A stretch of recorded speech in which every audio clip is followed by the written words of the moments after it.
అందరికీ కూడా ప్రభువు రక్షకుడైన యేసుక్రీస్తు నామములో నా వందనాలు తెలియజేస్తూ ఉన్నాను. మరికొన్ని నిమిషాలు దేవుని వాక్యాలను ధ్యానించబోతుండగా దేవుడు మనందరితో కూడా మాట్లాడడం ఒక్క నిమిషం తల నుంచి ప్రార్థన చేసుకుందా. మహాపరిశుద్ధుల సర్వోన్నతుల దేవానికి వందనాలయా, ఇంతవరకు మీ సన్నిధి మమ్మల్ని ఉంచిన విధానానికి నీకు వందనాలు. ఇదిగో కొన్ని నిమిషాలు దేవా నీ వాక్యం ఎదుటికి నాదమే వచ్చి ఉండగా ఇదిగో తండ్రి దేవా మమ్మల్ని అందరినీ సంపూర్ణంగా నీ హస్తాలకు సమర్పిస్తున్నాం. నన్ను మీరు పూర్తిగా మరణించండి. నా జ్ఞానం నా మాటలు కాదు, నీకు మాటలు మీరు తండ్రి దేవా విడుదల చేయండి దేవా. నీ వాక్కులు మీరు విడుదల చేయండి దేవా. నీ మాట ద్వారా మమ్మల్ని కట్టండి, సరి చేయండి దేవా. సంపూర్ణతలోకి మీరు నడిపించమని ప్రార్థన చేస్తా ఉన్నాను. వెతుకలిచిన ప్రతి మాట మంచి నేరం పడినటువంటి వ్యక్తులు మూడంతలుగా ఫలించడానికి దేవా, కార్యస్థితి కలుగ చేయడానికి మీ కృప దయచేయండి. మరొకసారి మమ్మల్ని సంపూర్ణంగా నీ హస్తాలకు సమర్పిస్తున్న దృష్టిని బంధించి నీ ఆత్మ కార్యములు చెప్పించి సమస్త మహిమని మీరు పొందుకోమని యేసు నామమున అడిగి పొందుకుని నామం తండ్రి ఆమేన్. పరిశుద్ధ గ్రంథంలో నుండి ఇర్మియా గ్రంథము, ఇర్మియా ప్రవక్త రాసినటువంటి గ్రంథము 6వ అధ్యాయము 16వ వచనం చదవండి. యెహోవా ఇలాగూ సెలవిస్తున్నాడు, మార్గములలో నిలిచి చూడండి, పురాతన మార్గముల గురించి విచారించుడి, మేలు కలుగు మార్గం ఏది అని అడిగి అందులో నడుచుకుని అప్పుడు మీకు నెమ్మది కలుగును. హల్లెలూయా, హల్లెలూయా, హల్లెలూయా. ఇప్పుడు చూసినట్లయితే ప్రవక్త అయినటువంటి ఇర్మియా ఒక విజ్ఞాపన ప్రవక్తగా, విలాపించేటటువంటి ఒక ప్రవక్తగా అతడు తెలియపరచబడుతున్నాడు. ఆయన తల్లి యొక్క గర్భంలో రూపించబడక ముందే దేవుని చేత ఏర్పరచబడి ఇశ్రాయేలీయులను దేవుని యొక్క మార్గంలో కట్టు తిప్పడానికి వాడుకున్నటువంటి ఒక ప్రవక్త ఇక ఇర్మియా ప్రవక్త. ఇతడు బహుభారము కలిగి తన యొక్క ప్రజల కొరకు కన్నీరు దాచేటటువంటి ఒక ప్రవక్తగా మనం చూస్తూ ఉన్నాం. అందుకే నా యొక్క తలను జలమయముగాను, నా యొక్క కన్నులను కన్నీటి ఓటగాను కూర్చోని నిత్యము తన యొక్క ప్రజల కొరకు కన్నీరు కావలసినటువంటి ప్రవక్త ఇతడు. అయితే ఇశ్రాయేలు జనాంగము దేవునికి మార్గములు విడిచిపెట్టి దేవునికి దూరంగా వెళ్తూ ఉన్నటువంటి సమయంలో మీరు దేవుడి యొక్క మార్గములను విడిచి కాకుండా ఆయన మార్గంలో తట్టు మీరు తిరగండి, ఆయన యొక్క మార్గంలో మీరు నడవండి. లేనట్లయితే బబులోను రాజ్యానికి మీరు బానిసలుగా కొనుక్కోబడతారని దేవుని ద్వారా హెచ్చరింపబడి ఆయన మాటలను తెలియపరుస్తున్నటువంటి ఒక ప్రవక్తగా మనం ఇంకా ఇర్మియాను చూస్తూ ఉన్నాం. అయితే ఇక చదవబడినటువంటి 6వ అధ్యాయం 16వ వచనంలో చూస్తే అక్కడ రాయబడి ఉన్నది, మార్గములలో నిలిచి చూడుడి, పురాతన మార్గములను గురించి విచారించుడి, మేలు కలుగు మార్గం ఏది అని అడిగి అందులో నడుచుకుంది, అప్పుడు మీకు నెమ్మది కలుగును. హల్లెలూయా, హల్లెలూయా, హల్లెలూయా. అందరూ చేతులు చెప్తామా? హల్లెలూయా, హల్లెలూయా. ఇక్కడ చూస్తే ప్రవక్త అంటూ ఉన్నాడు, మార్గములలో ఏం చేయాలంటున్నాడు? నిలిచి చూడండి, పురాతన మార్గములను గురించి మీరు ఏం చేయాలి? విచారించుడి, మేలుకరమైన మార్గం ఏది అని మీరు ఏం చేయాలి? అడిగి తెలుసుకుని అందులో మీరు ఏం చేయండి? ప్రయాణించండి అని చెప్తున్నాడు. ఈ సన్నివేశాన్ని మనం ఒకసారి ఊహిస్తే 4 వైపులకు వెళ్ళే మార్గం ఉన్నది అనుకోండి, ఒక జంక్షన్ లాంటిది. 4 వైపులకు మార్గాలు ఉన్నాయి. మనం ఒక స్థలానికి వెళ్ళాలి, ఆ స్థలానికి 3 పెద్దలు మనం వెళ్ళలేదు, కొత్తగా వెళ్తున్నాం. అప్పుడు ఏం చేస్తాం? ఏదో ఒక మార్గం కూడా వెళ్ళిపోతాంలే అని వెళ్ళిపోతామండి. ఎటు దోస్తే అటు ఎలా వెళ్ళాలనిపిస్తే అలా వెళ్ళిపోతామా? ఏం చేస్తాం? ఏం చేస్తాం? అక్కడ ఆగుతాం, మధ్యలో ఆగుతాం. అవునా కదా? ఆగి ఎవరైనా వస్తున్నారేమో చూస్తాం. ఎందుకు?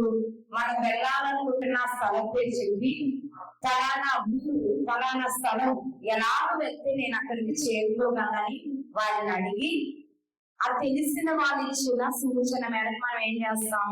ముందుకు ప్రయాణం చేస్తే మనం అనుకున్న గమ్యస్థానాన్ని మనం చేరుకోగలం. లేదు, నేను ఎవరిని అడుగులో ఏదో ఒక విధంగా నాకు అనిపించిన మార్గంలో, నాకు నచ్చిన మార్గంలో నేను వెళ్తాను అంటే అది సరి అయినది కావచ్చు, సరి అయినది కాకపోయే అవకాశం కూడా ఉండదు. ఇక్కడ అదే అంటున్నారు. మీరు ఏం చేయాలి? ఎలా పడితే అలా వెళ్ళదు. మీ మార్గంలో మీరు ఏం చేయాలంటున్నాడు? నిలిచి చూడండి. ఎవరైనా వస్తున్నారేమో, అసలు మేలుకరమైన మార్గం ఏంటి అని మీరు ఏం చేయాలి? విచారించండి. విచారించడం అంటే ఏంటి? అడగడం, కనుగొనడం కదా. మేలుకరమైన మార్గం ఏది అని మీరు విచారించి మీరు కనుగొని దానిలో మీరు ప్రవేశిస్తే, దానిలో మీరు ప్రయాణం చేస్తే మీకు ఏం కలుగుతుంది అంటున్నాడు? నెమ్మది కలుగును. హల్లెలూయా, హల్లెలూయా, హల్లెలూయా. క్రైస్తవులుగా మన యొక్క జీవితాన్ని దేవుడి యొక్క వాక్యము కానివ్వండి, భక్తులు కానివ్వండి, దేనితో పోలుస్తున్నారు? ఒక యాత్ర కదండి, ఒక ప్రయాణం. మనం అందరూ కూడా ఏం చేస్తున్నామంట? ప్రయాణము చేస్తా ఉన్నాం. మనందరికీ కూడా ఏముంది? ఒక గురి ఉంది. ఉందా లేదా? గురి లేకుండా ప్రయాణం చేస్తున్నామండి. ఎక్కడికి వెళ్ళాలో తెలియకుండా ప్రయాణం చేస్తున్నామా? అలా చేస్తే ఎలాంటి ఉపయోగం లేదు. మనం ఎక్కడికి వెళ్ళాలో తెలియకుండా ప్రయాణం చేస్తే ఏమన్నా ఉపయోగం ఉంటుందా? నడుస్తూనే ఉంటాము. ఎక్కడ ఆగాలో తెలియదు, ఎందుకంటే ఎక్కడికి వెళ్ళాలో మనం ఇంకా నిర్ధారించుకోలేదు. కానీ క్రైస్తవులమైనటువంటి మనకు ఒక గురి, ఒక లక్ష్యము ఉన్నది కదా. ఆ క్రీస్తు యొక్కకు మనం వెళ్ళాలి అనేది మన యొక్క లక్ష్యం. అక్కడికి మనం చేరుకోవాలంటే మన యొక్క ప్రయాణములు ఏం చేయాలంట?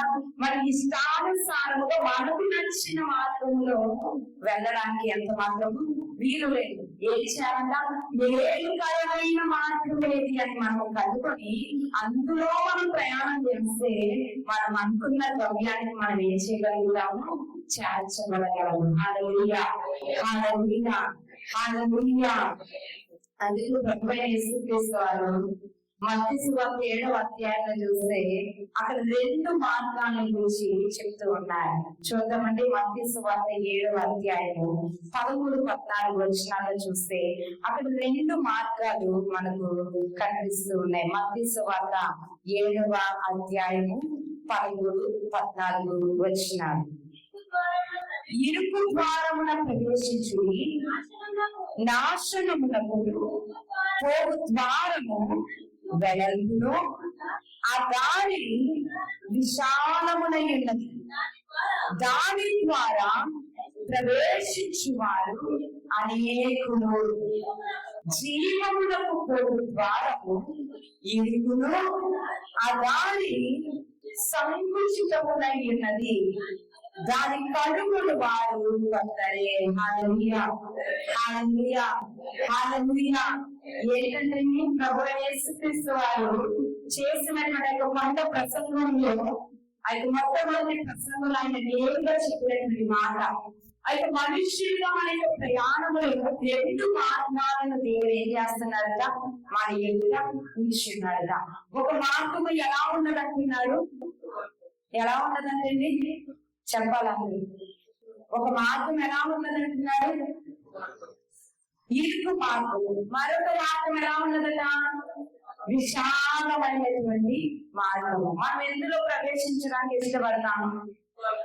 సాధారణంగా దేనిలో ప్రవేశించడానికి, దేనిలో ప్రయాణించడానికి ఇష్టపడతామండి మనుషులుగా? విశాలమైనది. ఎందుకు? చక్కగా అనుకూలంగా ఉంటది, సౌకర్యవంతంగా ఉంటది, ప్రయాణము సులభంగా ఉంటది. మనం ఎక్కడికైనా వెళ్తున్నామంటే సులభంగా వెళ్ళడానికి చూస్తామా, కష్టంగా వెళ్ళడానికి చూస్తామా? సులభంగా వెళ్ళడానికే చూస్తాము. ఎందుకు? అలా ఉంటే మనకు ఇబ్బంది ఉండదు, మనకు ప్రయాసం ఉండదు. అనుకున్న సమయంలో మనము వెళ్ళగలమని సుఖవంతమైన ప్రయాణము, సులభవంతమైనటువంటి ప్రయాణాన్ని మనము మనుష్యులుగా ఎంచుకుంటూ ఉంటాము. ఇక్కడ ప్రభువైన యేసుక్రీస్తు వారు కూడా చెప్తూ ఉన్నారు, ఒక విశాల మార్గం ఉన్నదంట. ఆ విశాల మార్గంలో అనేక మంది ఏం చేస్తున్నారంట, ప్రయాణం చేస్తా ఉన్నారంట. హల్లెలూయా, హల్లెలూయా, హల్లెలూయా. కానీ కొందరు మాత్రం ఏం చేశారంట, ఇరుకు మార్గాన్ని ఎంచుకున్నారంట.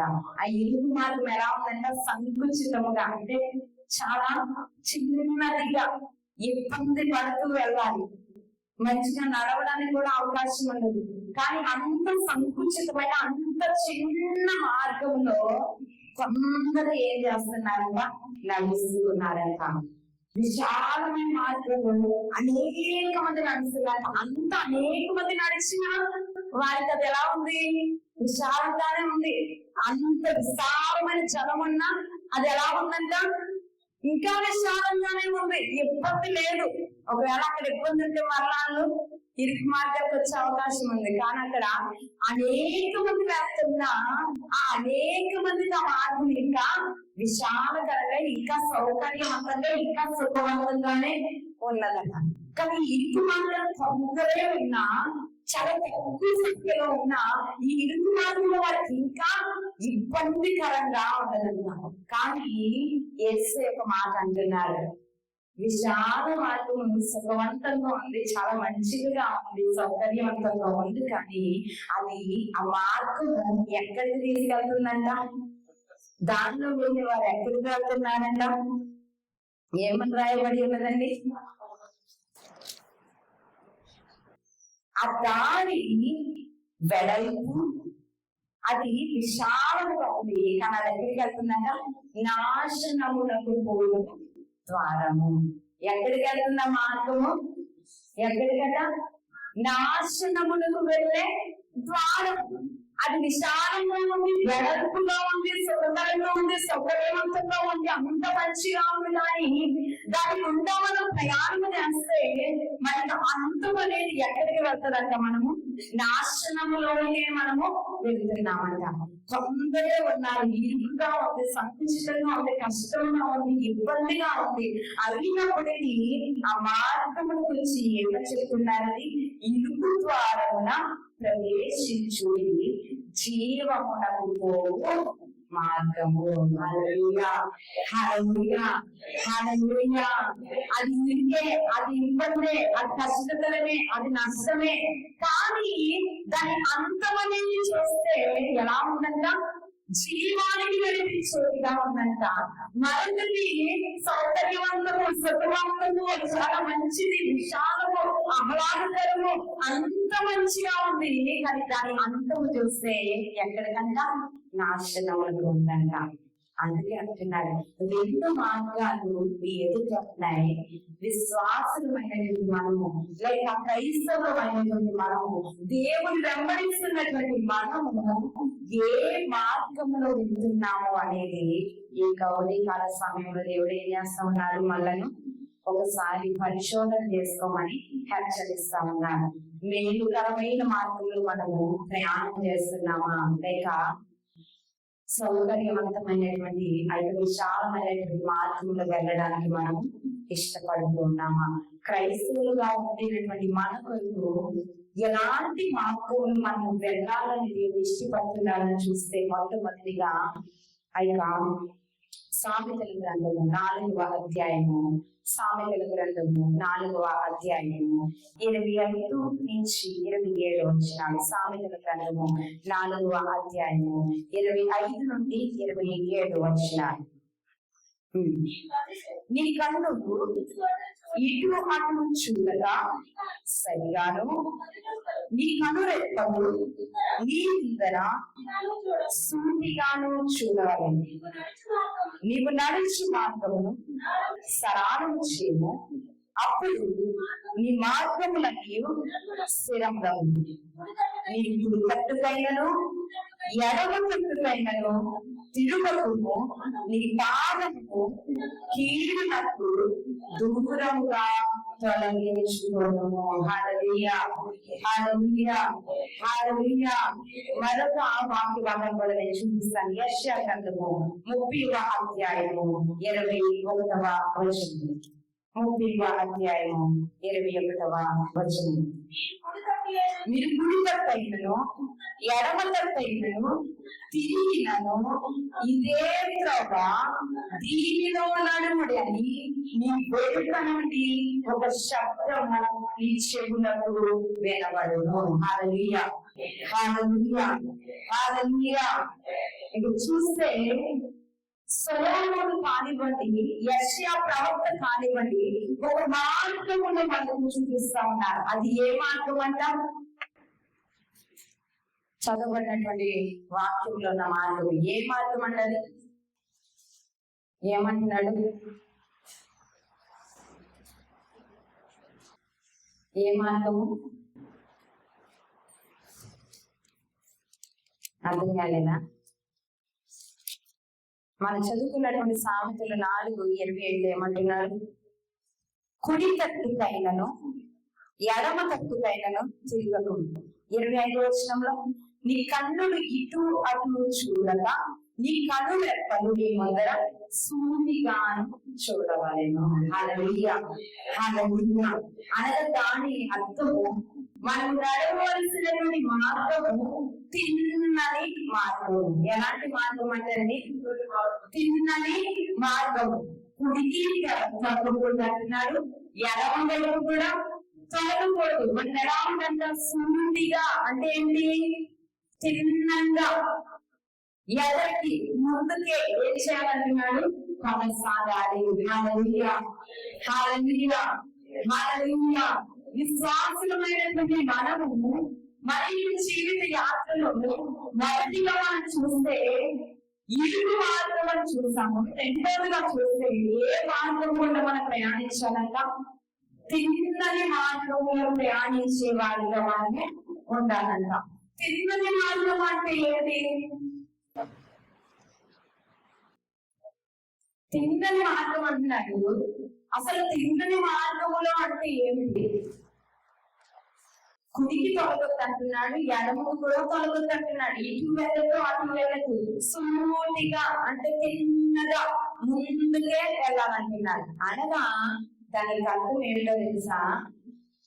మరి జీవితంలో అయితే దేవుని గమనించేటటువంటి సమయంలో అనేకమైనటువంటి శ్రమలు, అనేకమైనటువంటి ఇబ్బందులు, అనేకమైనటువంటి అవమానాలు, అనేకమైనటువంటి నిందలు, పలు విధాలుగా పలు మనుష్యుల నుండి మనం ఏం చేస్తాము? ఎదుర్కోవాల్సినటువంటి సందర్భాలు ఖచ్చితంగా ఏదో ఒక సమయంలో ప్రతి ఒక్కరు కూడా ఏం చేస్తారు? ఎదుర్కొంటారు. నేను క్రీస్తుని వెంబడించినది మొదలుకొని నేను అవమానం ఎదుర్కోలేదు, నేను నిందను ఎదుర్కోలేదు, శ్రమను చూడలేదు అనేటువంటి వారు ఎవరైనా ఉన్నారండి ఇక్కడ? ఉన్నారండి. ఏదో సమయంలో ఏదో ఒక సందర్భంలో ఖచ్చితంగా బంధువులతో, స్నేహితులతో, రక్త సంబంధికులతో, కుటుంబస్తులతో కదా, బిడ్డలు ఏదో ఒక విషయంలో మనం ఏం చేస్తాము? ఖచ్చితంగా శ్రమ అనేది మనం ఎదుర్కోవాల్సి ఉంటుంది. అందుకే అంటున్నాను, మన జీవిత యాత్రలో శ్రమలు ఉంటాయి, ప్రతికూలతలు ఉంటాయి, ఇబ్బందులు ఉంటాయి, కష్టములు ఉంటాయి, నిందలు ఉంటాయి, అవమానములు ఉంటాయి. ఇవన్నీ ఉన్న సమయంలో మనం ఏం చేయకూడదు అంటున్నాడు? కుడికి కానీ ఎడమకు కానీ ఎంత మాత్రం మనము తొలగిల్లకూడదు. మనం ఏం చేయాలంట? తిన్నగా ముందుకు వెళ్ళిపోవాలంట.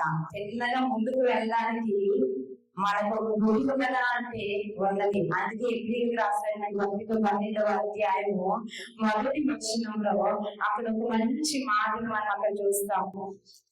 అక్కడ మన కొరకు 12వ అధ్యాయం 1వ వచనము, ఇంత గొప్ప సాక్షి సమూహము మేఘము వలె మనలను ఆవరించినందున మనము కూడా ప్రతి భారమును సులువుగా చిక్కులు పాపమును విడిచిపెట్టి విశ్వాసమును తప్పి దానిని కొనసాగించి వాడునైనా యేసు వైపు చూచుచు మన ఎదుట ఉంచబడిన పందెములో వేరతో తరువెత్తుదము. హల్లెలూయా, హల్లెలూయా, హల్లెలూయా. ఏమంటున్నాండి? కుడివైపు కానీ ఎడమవైపు కానీ నీ కబుర్లు పోకూడదు. మీరు ఏం చేయాలంటున్నారు? మీ ఎదుట మమ్మల్ని ఉంచబడ్డారు. మీ ఎదుట మీకు మాదిరిగా ఉన్నారు. ఆ యేసయ్య వైపు చూస్తూ ప్రతి పాపమును ప్రతి భారమును తప్పించుకుంటూ ఏం చేయాలంటున్నాడు? ముందుకు పరిగెత్తాలి. హల్లెలూయా, హల్లెలూయా, హల్లెలూయా.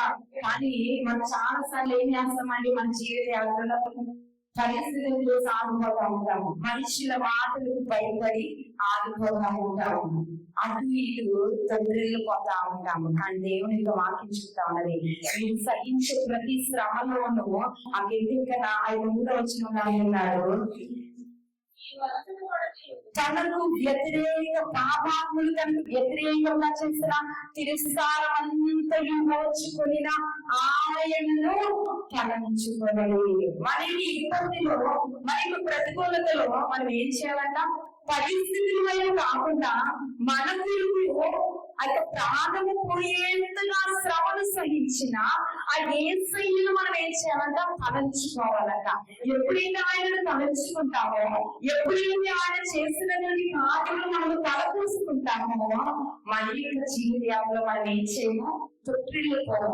ఆయన నా కొరకు సహించి ఉన్నాడు, ఆయన నా కొరకు భరించి ఉన్నాడు. ఆ దేవుని కొరకు నేనేం చేస్తాను? జీవిస్తానని ఓపికతో ముందుకు వెళ్ళే కృపను దేవుడు ఏం చేస్తాడు? మనకు అనుగ్రహిస్తాడు. హల్లెలూయా, హల్లెలూయా. అందుకని ప్రతి భారాన్ని పక్కన పెట్టండి. భారం ఉంటుంది కానీ ఆ బరువు ఏం చేయాలంటున్నాడు? పక్కన పెట్టేయండి. ఆ శ్రమను ఏం చేయాలంటున్నాడు?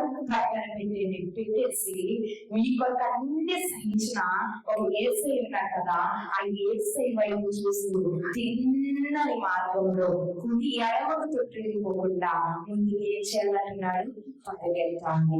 హల్లెలూయా, హల్లెలూయా, హల్లెలూయా. మనకి జీవితంలో శ్రమ సహిస్తున్నామంటే అది ఏంటంటే మనం ఎక్కడ ఉన్నట్టు మేలుకరమైన మార్గంలో మనము ఉన్నట్టు. శ్రమ లేకపోతేనే ఎక్కడ ఉన్నట్టు? ఏదో తప్పు ద్రోవలో మనము ప్రయాణం చేస్తున్నాం. అంత సాఫీగా ఉంది, అంత అనుకూలంగా ఉంది అంటేనే మనం ఆలోచించాలి. మనం ఎక్కడో వెళ్ళకూడని మార్గంలో మనము వెళ్తున్నాము. కానీ ఎప్పుడైతే మనకు ముళ్ళు గుచ్చుకుంటున్నాయో, ఎప్పుడైతే రాళ్ళు గుచ్చుకుంటున్నాయో, ఎప్పుడైతే ఇబ్బందులు వస్తున్నాయో, ఎప్పుడైతే అవమానం కలుగుతున్నామో, ఎప్పుడైతే మాటలు పడుతున్నామో, ఎప్పుడైతే శ్రమను సహిస్తున్నామో, అప్పుడు మనం ఒక జ్ఞాపకం చేసుకోవాలి, నేను వెళ్తున్నది సరి అయినటువంటి మార్గము, మేలుకరమైన మార్గంలో నేనున్నాను, ఈ యొక్క మార్గంలో నేను ప్రయాణిస్తూ ఉన్నాను. దాంతో ఖచ్చితంగా జీవంలోనికి నేను వెళ్తానని చెప్పకుండా ధైర్యము తెచ్చుకుని కుడియడమలకు తొట్టిపోకుండా తిన్నగా ఏం చేయాలంట? ఆయన వైపు చూస్తూ పరిగెత్తాలంట. హల్లెలూయా, హల్లెలూయా, హల్లెలూయా. రెండోది ఆ సమయం అవుతున్నది. రెండోదిగా చూస్తే ఎలాంటి మార్గంలో సంఘమైనటువంటి మనల్ని దేవుడు నడిపించాలని ఆశపడుతున్నారని చూస్తే అది ఎంబీసీకి రాసినటువంటి పత్రిక 5వ అధ్యాయము 27వ వచనం. 5వ అధ్యాయము 27వ వచనం.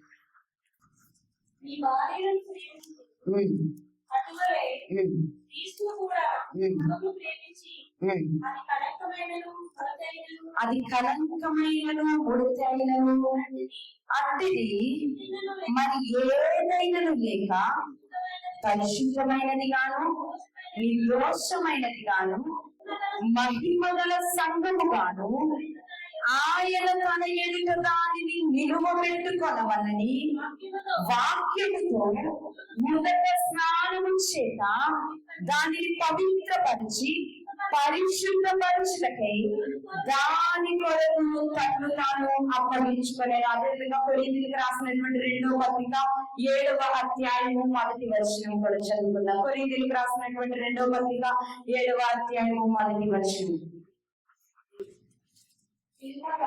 ప్రియులారా, మనకు ఈ వాగ్దానములు ఉన్నవి కనుక దేవుని భయముతో పరిశుద్ధతను సంపూర్తి చేసుకొనుచు శరీరమును ఆత్మకును కలిగిన సమస్త కర్మ కల్మషము నుండి మనలను పవిత్రులుగా చేసుకుందుము. హల్లెలూయా, హల్లెలూయా. చదవండి, 2 వాక్య భాగంలో చెప్తున్నాడు. సంఘము లేక దేవుని బిడ్డలో ఉన్నటువంటి మనము నిష్కల్మషముగా, పవిత్రముగా, పరిశుద్ధముగా ఉండాలి అంటున్నాడు. ప్రతి ఒక్క కల్మషము నుండి పవిత్రపరచబడిన వారిగా అని అంటున్నాడు. అందుకని అందులో 3వదిగా ఎలాంటి మార్గం అంట? పరిశుద్ధమైనటువంటి మార్గంలో ప్రవేశించే వారిగా ఉండాలి. మొదటి మార్గం ఏ మార్గము? ఇరుకు మార్గము. 2వది ఏ మార్గం అంటున్నాడు? తిన్నని మార్గం. 3వది ఏ మార్గం అంటున్నాడు? పరిశుద్ధమైనటువంటి మార్గం. హల్లెలూయా, హల్లెలూయా, హల్లెలూయా. ఇది ఒక రోజులో, ఒక సంవత్సరంలో వచ్చేసేది కాదు. మనం దేవుడు అంగీకరించిన మరుగుడి మన యొక్క చివరి శ్వాస వరకు లేదా ఆయన రాకడ వరకు కూడా నిత్యము కొనసాగేటటువంటి ప్రక్రియ ఈ పరిశుద్ధపరచడం అనేది కదండి. మన దైనందిన జీవితం పరిశుద్ధం అనేది చిన్న మాటే, ఒక్క పదమే చెప్పడానికి చాలా సులభం, కానీ దాన్ని వివరించడము చాలా కష్టం. అసలు పరిశుద్ధము అంటే అసలు ఆ మాటలు ఎలా వర్ణించగలము కదండి. పాపం లేనిది, కల్మషము లేనిది, ముడత లేనిది, మచ్చ లేనిది, డాగు లేనిది, పవిత్రమైనది, నిర్మలమైనది, పరిశుద్ధమైనది. అసలు దాన్ని వర్ణించడం సాధ్యం కాదు. అలాంటి పరిశుద్ధత మనం ఏం చేయాలంటున్నాడు? మార్చబడాలి అంటున్నాడు. అసలు పరిశుద్ధత అంటే ఇక్కడ మనం చదువుకున్న కొరింథీ పత్రికలో ఏమంటున్నాడండి? మీ శరీరంలో ఆత్మను కలిగిన సమస్త కల్మషము నుండి మీరు ఏం చేయాలంటున్నాడు? పవిత్రులుగా మార్చబడాలి అంటున్నాడు. శరీరంలో ఉండేటటువంటి మలినము నుండి పవిత్రపరచబడాలి. అదే విధంగా ఆత్మకు కలిగినటువంటి మలినములో నుండి కూడా మనం ఏం చేయబడాలంటున్నాడు? పవిత్రపరచబడాలి. ఎందుకు? శరీర క్రియల ద్వారా శరీరం ఏం చేయబడుతుంది? నిత్యము అపవిత్రపరచబడుతుంది. గలతీయులు 5:22 నుంచి వస్తే శరీర కార్యాలంటే అది చాలా విషయాలు ఇక్కడ అవన్నీ చెప్పాలంటే సమయం ముందుకు వెళ్ళిపోతామని మనకు తెలిసింది. శరీర కార్యములన్నీ కూడా మన మాటల ద్వారా, మన తలపుల ద్వారా, మనకి ఆలోచన ద్వారా, ఇవన్నీ కూడా ఆత్మకి శరీరాన్ని కూడా ఏం చేస్తున్నాయి అంటున్నాడు? కల్మషం అనేది కలగజేస్తా ఉన్నాయంట. మనం ఏదైతే ఆలోచిస్తామో, ఏదైతే మన హృదయంలో ఉంటుందో దాని ప్రకారంగా మనకి ప్రవర్తన అనేది ఏం చేయబడుతుంది? ఉంటుందా అంటారా కాదంటారా? మనం ఏమి ఆలోచిస్తున్నామో అలాగే మన ప్రవర్తన ఉంటుంది.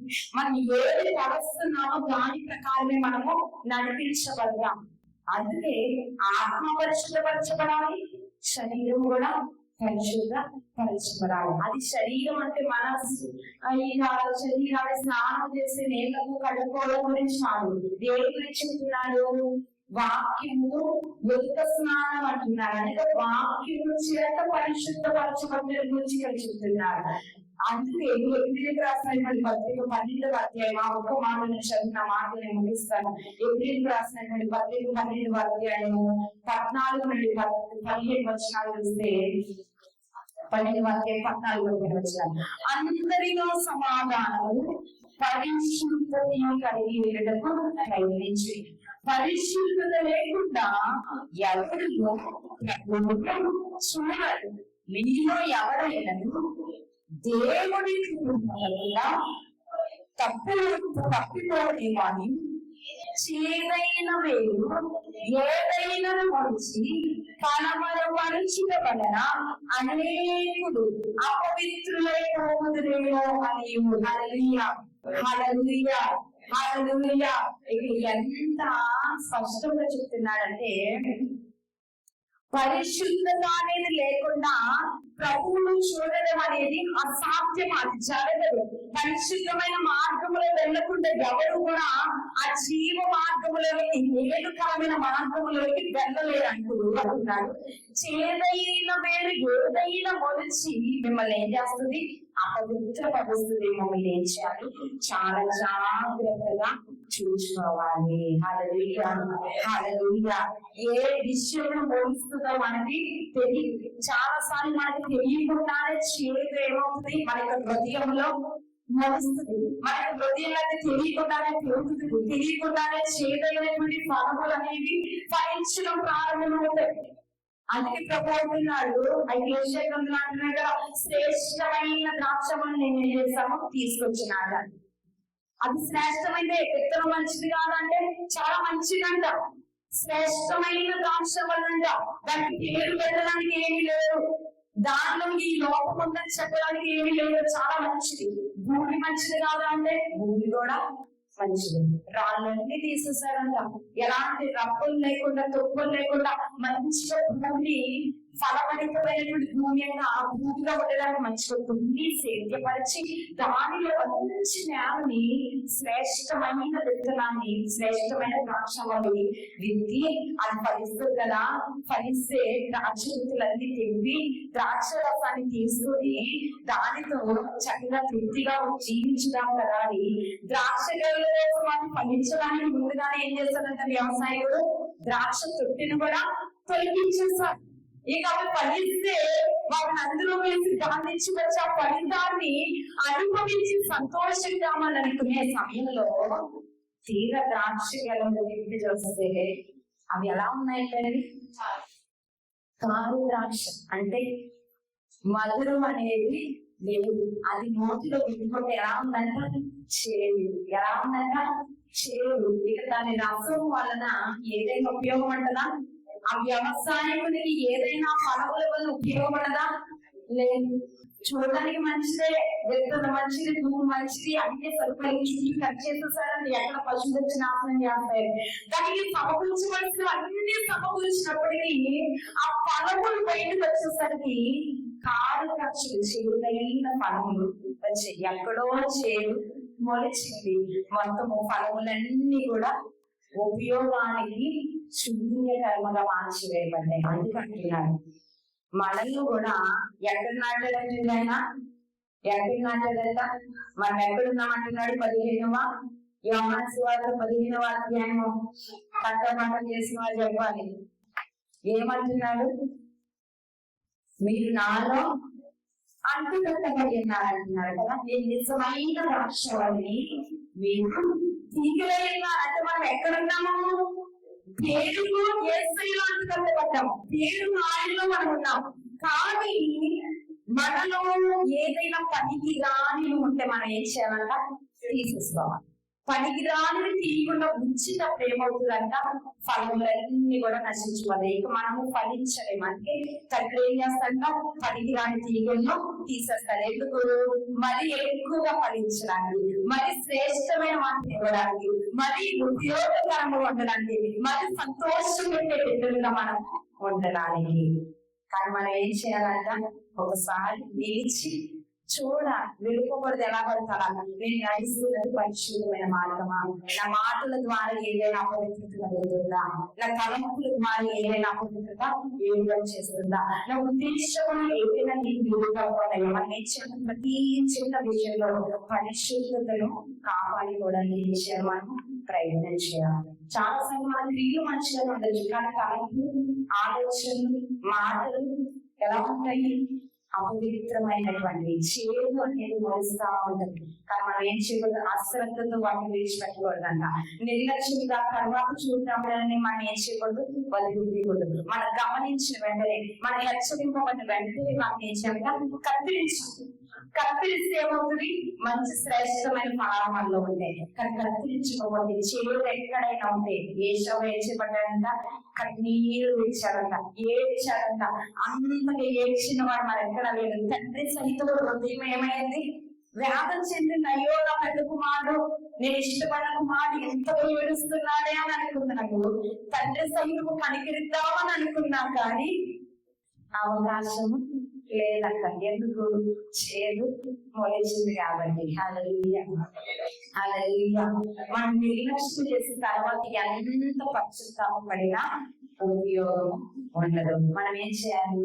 నిర్లక్ష్యం చేయకుండా కనుగొనిన వెంటనే పని రాని వాటిని చేదు పక్కన పెట్టి ఏం చేయాలి? సమస్తమైన విషయంలో పరిశుద్ధంగా మార్చబడడానికి ఏం చేయాలంట? ప్రయత్నం చేయాలి. సొలొమోను ఏం చేశాడండి? నా మాటని ముగిస్తున్నాను. సొలొమోను ఏం చేశాడు? దావీదు పాపం చేశాడు. దావీదు తప్పుగా వెళ్ళాడు, కానీ ప్రవక్త ద్వారా హెచ్చరింపబడగానే ఆ మరుక్షణమే రాజు సింహాసనం నుండి ఏం చేశాడు? దేవా నన్ను క్షమించు, నన్ను పవిత్రపరచు, నన్ను పరిశుద్ధపరచు, నన్ను కడుగు, నువ్వు నన్ను ఒక విశ్వాసం కలిగి తెల్లదిగా నన్ను మార్చని పడి ఏం చేశారండి? స్థిరమైన సింహాసనం, నేటికి దావీదు సింహాసనం స్థిరపరచబడింది. కానీ సొలొమోను విషయంలో చూడండి, సొలొమోను వద్దకు ఎవరు వచ్చారు హెచ్చరించడానికి? సొలొమోను అసలు ఏం చేశాడు? ఏ పాపం చేశాడు? విడిచిపెట్టవలసిన విగ్రహారాధన, చేయకూడని విగ్రహాలను పూజిస్తూ, దేవతలు పూజిస్తూ, తన భార్యలు వెళ్తున్న అన్యులు వెళ్తున్న మార్గంలోకి, తిన్నని మార్గం, పరిశుద్ధమైన మార్గాన్ని, ఇరుకు మార్గాన్ని విడిచిపెట్టి విశాలమైన మార్గంలోకి, సౌకర్యవంతమైన మార్గంలోకి, అపవిత్రమైన మార్గంలోకి వెళ్ళిపోతే దావీదుని హెచ్చరించడానికి దేవుడు ఎవరు పంపాడు? ప్రవక్తను పంపాడు. కానీ సొలొమోను విషయంలోకి వస్తే ఎవరు వచ్చారండి? ఎవరు హెచ్చరించాలి? అయితే రిఫరెన్స్ మాత్రమే చూద్దాం. మొదటి రాజుల గ్రంథం చదవడం సమయం అవుతుంది. 11వ అధ్యాయం 9-10 వచనాలు చూస్తే 2 మార్లు దేవుడే స్వయముగా ప్రత్యక్షమయ్యాడంట. హల్లెలూయా, హల్లెలూయా. ఎన్ని మార్లంట? 2 మార్లు దేవుడే నేరుగా స్వయముగా ప్రత్యక్షమయ్యాడు. ఎందుకు? నువ్వు వెళ్తున్న మార్గము సరైనది కాదు, అది తిన్నని మార్గం కాదు, అది పరిశుద్ధమైన మార్గం కాదు. నీ మార్గములను విడిచిపెట్టి నా మార్గములను నువ్వు రావాలని హెచ్చరించడానికి ప్రభువే నేరుగా ప్రత్యక్షమైనప్పటికీ అతను ఏం చేయలేదంట? ప్రభుత్వం తెలియక అతను మార్గంలోనే ఏం చేస్తాడు? నిలవాలి. అక్కడ నిల్చున్న అక్కడ ఆగిపోలేదు. ఆగిపోకుండా తన ఇష్టమైన మార్గంలో ముందు కొనసాగిపోయినాడు. హల్లెలూయా, హల్లెలూయా. ఈ మధ్యాహ్న కాల సమయంలో దేవుడు ఏం చేస్తున్నాడు? మనం వెళ్తున్నటువంటి మార్గం మేలుకరమైన మార్గంలో మనం ప్రయాణం చేస్తున్నామా? పేరు మట్టుకు క్రైస్తవులుగా, పేరు మట్టుకు విశ్వాసంగా, పేరు మట్టుకు దేవుని విధంగా, పేరు మట్టుకు క్రీస్తుని ఎదిగిన వారిగా ఉపయోగపడుతూ అది తిన్నని మార్గంలో కాకుండా, పరిశుద్ధమైనది కాకుండా అపవిత్రమైన మార్గంలో మనం ప్రయాణం చేస్తే ఖచ్చితంగా మన యొక్క అర్థం ఏంటంటే నాశనంలోకి మనము వెళ్తాము.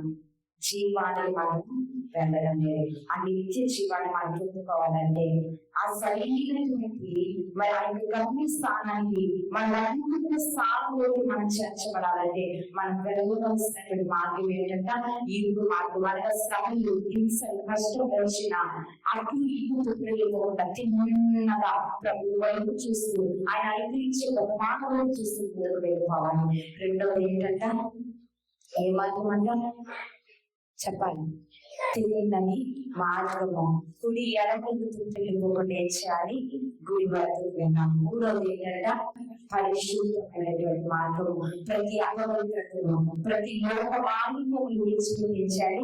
నిత్యం పరిశుద్ధపరచుకుంటూ మరి ఆత్మ శరీరం శుద్ధి చేసుకుంటూ అయిగా జీవ మార్గములు మనం ప్రయాణించాలి. ఆ విధంగా ప్రయాణించుకుంటూ దేవుడు మనందరికీ కూడా అనుగ్రహించుగాక. దేవుడి కొద్ది మాటలు మనందరికీ వీళ్ళలో ఫలింపజేయగాక. ఆమేన్.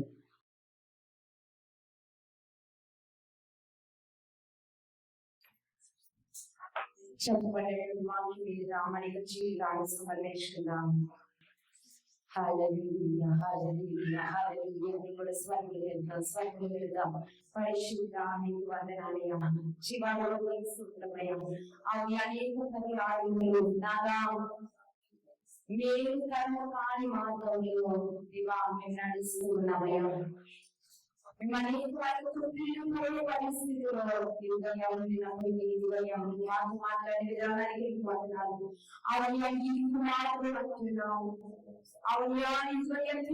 మార్గం అనుకున్నావయ్యా, పరిశుద్ధమైనటువంటి మార్గం అనుకున్నావు. ఇదిగో పెట్టి కొడుకున్నటువంటి మాటలను, ఇదిగో రక్తంలో బాగా విమర్శించినటువంటి మేలుకరమైనటువంటి మార్గంలో, ఇదిగో జీవపరమైనటువంటి మార్గంలో ప్రవేశించాలనేది నీకు ఆశ్చర్యంగా.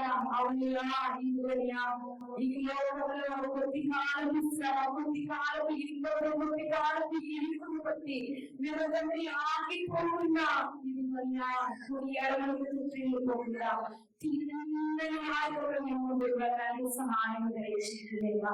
అవునా, ఈ మార్గంలో ఉండిన ఇబ్బందులపడి అవును వాళ్ళు ఫ్రీగా ఉన్నటువంటి కుటుంబాలను సంరక్షించినటువంటి శ్రమను మేము పంచుకుంటూ మేము తిన్నగా ఉంటున్నాము. పరిగెత్తడానికి గౌరవంతో పరిగెత్తడానికి దేవా నీకు దయచేయమని ప్రార్థిస్తూ ఉన్నాము. వేదిక దయచేయలేదా. దేవా అలసిపోయినా ఆగిపోయిన దేవా నీ దేవా ముందు పరిగెత్తే దేవా మా అందరికీ దయచేయమని ప్రార్థిస్తూ ఉన్నానయ్యా. అవును మా ఆత్మను మా శరీరమును పరిశుద్ధపరచుకోవడానికి దేవానికి దయచేయండిగా. సమస్తమైన మొదలైన మనసులైన దాగైన కలంకమైన అడిగలకి ఏమీ లేనటువంటి పవిత్రమైనటువంటి కన్యకలుగా, పవిత్రమైనటువంటి వధువులుగా నీ పనులు సిద్ధపరచడానికి, పరిశుద్ధమైన మార్గమైన అడగడానికి. అవునులే, పరిశుద్ధమైన ప్రకారం మీరు పరిశుద్ధమైన అంటున్నారు, పరిశుద్ధత లేకుండా ప్రభుత్వం చూడలేదంటున్నావయ్యా. అవునయ్యా, నేను చూడమైనటువంటి ప్రభావాలు జీవితము వ్యక్తము మైక ప్రతి వ్యక్తమయ్యా, మైక శ్రమ వ్యక్తమయ్యా. అవునయ్యా, పరిశుద్ధత కలిగి పరిశుద్ధమైన మార్గంలో నడిచిపోయేవా ఈ దానికి సిద్ధపడకుండా దయచేయ్యా. నేను వెళ్ళే మార్గము జీవనకరమైనటువంటి మార్గంగా, మేలుకరమైన మార్గంగా, శ్రేయస్కరమైన మార్గంలో ఉండినట్లుగా మార్గంలో నా సరైనటువంటి మార్గంలో నడిపించమని ప్రార్థిస్తావయ్యా. సొలొమోను వలె నీ మాటలు మెరచిమని పెట్టక, ఇదిగో నీ మాటకు లోటు, నీ వాక్యముకు లోబడి నాదా ఇదిగో ముందుకు కొనసాగే కృప దయచేయండి, కృప దయచేయండి, కృప దయచేయండియా. కూడి వచ్చిన ప్రతి బిడ్డను బట్టి నీకు వందనాలు దేవా. ప్రతి బిడ్డను దీవించండి, ఆశీర్వదించండి, వాళ్ళ ఇల్లు బలపరచండి, రోగుల స్వస్థపరచండి, పలువురైన సమస్యలకు ప్రతి బిడ్డకు విడుదల దయచేయండియా. మరి రమేష్ గారికి స్వస్థతను తెచ్చి మనకి రక్షణలో నడిపించండి దేవా. సోదరులు ప్రార్థన చేస్తున్నామయ్యా. తప్పకుండా మార్గంలో తీసుకుని సత్య మార్గంలోకి రావడానికి దయచేయండి దేవా. మరి ఒకసారి వచ్చిన ప్రతి వీటిలో వారి ఇచ్చినటువంటి కానుకలన్నిటిని సంబంధించిన వారి కలిగిన దానిలో నీ కొడుకమే కాబట్టి కష్టాచులు వెచ్చించి ఉండగా ఏ ఆకాశం వాటికి పట్టజాలను విస్తారమైన తీగలకు ప్రతి బిడ్డలను తృప్తిపరచమని ప్రార్థిస్తున్నాను. ప్రతి బిడ్డ చేతి పనులని దీవించండి, ప్రతి బిడ్డ కష్టాల చిన్నమని దీవించండి దేవా. ఏది వ్యక్తపరచబడుతుందా ఇదివరకు ఎక్కడి వారు అనుభవించుకుంటున్న దయచేయమని ప్రార్థిస్తూ ఉన్నాను. మన శుక్రవారం ఉపవాసంలో మేమందరూ కలుసుకునే వరకు నీ సన్నిధి కాపుదల భద్రపరిచేము. మాకు మా కుటుంబాలకు కలిగిన సమస్తానికి నడిపించి సమస్తమైన మీరే పొందుకున్నాను. యేసు నామమున అడిగి పొందుకున్నాం పరమ తండ్రి, ఆమేన్. యేసు రక్తమే చేయండి, యేసు రక్తమే చేయండి, యేసు నామములకే చేయండి. యేసు నామముల సంపూర్ణ విజయం కలుగుగాక, అపవాది అనంత నాశనం కలుగుగాక. ఆమేన్.